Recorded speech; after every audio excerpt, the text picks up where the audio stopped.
నమస్కారం అండి. అంతర్యామిలో ఈరోజు అంశం అంతా మాయ. మనకు అందించిన వారు జీవీఎస్ ఆచార్యులు గారు.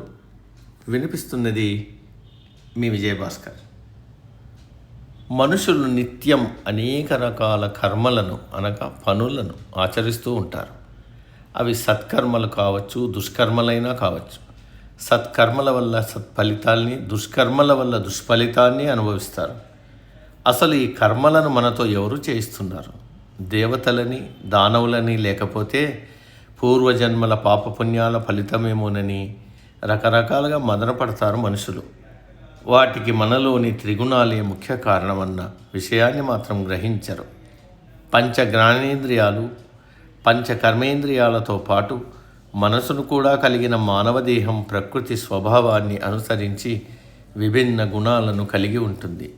అందులో ముఖ్యమైనవి సత్వ, రజో, తమో గుణాలు. ఈ త్రిగుణాల మయలోనే మనుషులు కర్మలను ఆచరిస్తుంటారు. చేసే పనులను అనుసరించి ఉత్తమ, మధ్యమ లేక అధమ ఫలితాలను అనుభవిస్తుంటారు. త్రిగుణాల్లో ఉత్తమమైనది సత్వగుణం. ఇది ఉన్నవారు జ్ఞానులై వస్తువుగా నిజదర్శనం చేస్తారు. భ్రాంతిలో ఉండరు. తమతో పాటు అందరి శ్రేయస్సు కోరుకుంటారు. స్వార్థం, అహంకారం, ఈర్ష్య, అసూయ, ద్వేషాలకు దూరంగా ఉంటారు. సత్యాన్ని నమ్ముతారు. ధర్మం తప్ప మరి వేటిని తమ దరికి చేరనివ్వరు. సత్కార్యాల పట్ల ఆసక్తిని కలిగి ఉంటారు. తదనుగుణంగా కర్మలను ఆచరించి ఆనందకరమైన ఫలితాలను అనుభవిస్తారు. ఇందుకు శ్రీరాముడే ఉదాహరణ. కష్ట సుఖాలను చిరునవ్వుతో స్వీకరించి ధర్మ మార్గంలో నడిచి అందరికీ ఆదర్శప్రాయంగా నిలిచాడు. రాముడంటేనే ధర్మం, ధర్మం అంటేనే రాముడు ఆచరించినది అని ప్రసిద్ధికెక్కిన దివ్య చరిత్రుడు శ్రీరాముడు. బాహ్య భోగాల వ్యామోహానికి ఆకర్షితులై ఇంద్రియ నిగ్రహాన్ని కోల్పోయే వారిని అందుకు పురుకొల్పేది రజోగుణం. అపారమైన జ్ఞాన సంపదను కలిగి ఉన్నప్పటికీ తమలోని ఈ రజోగుణం వల్ల సత్ఫలితాన్ని పొందలేకపోతారు. ఇందుకు రావణాసురుడే ఉదాహరణ. రావణ బ్రహ్మగా కీర్తి పొందినప్పటికీ పరస్త్రీ వ్యామోహంతో కష్టాలను కోరి తెచ్చుకుని ఫలితాన్ని అనుభవించాడు. మహాభారతంలో దుర్యోధనుడు కూడా రాజ్యకాంక్ష అనే రజోగుణం కారణంగా పతనమయ్యాడు. ఇక గుణాలన్నింటిలోకి అధమమైనది తమోగుణం.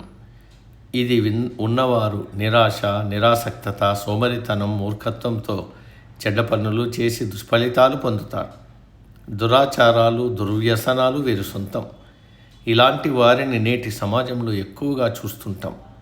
ప్రతి వ్యక్తి ఏ పని చేస్తున్నా అదే ఎందుకు చేస్తున్నాం, ఏ గుణం అందుకు ప్రేరేపిస్తోంది, దాని ఫలితంగా ఏ విధంగా ఉంటుంది అని ఒక్క క్షణం ఆలోచించాలి. కర్మలన్నీ త్రిగుణాల మాయాని గ్రహిస్తే ఆ మాయ నుంచి బయటపడే ప్రయత్నం చేయగలుగుతాడు. ఇంద్రియ నిగ్రహాన్ని పాటిస్తూ ధర్మ మార్గంలో మానవత్వంతో నడవగలిగితే అదే మానవ జన్మకు సార్థకతనిచ్చే సత్కర్మ అవుతుంది. సమాప్తం. సర్వే జన సుఖినో భవంతు.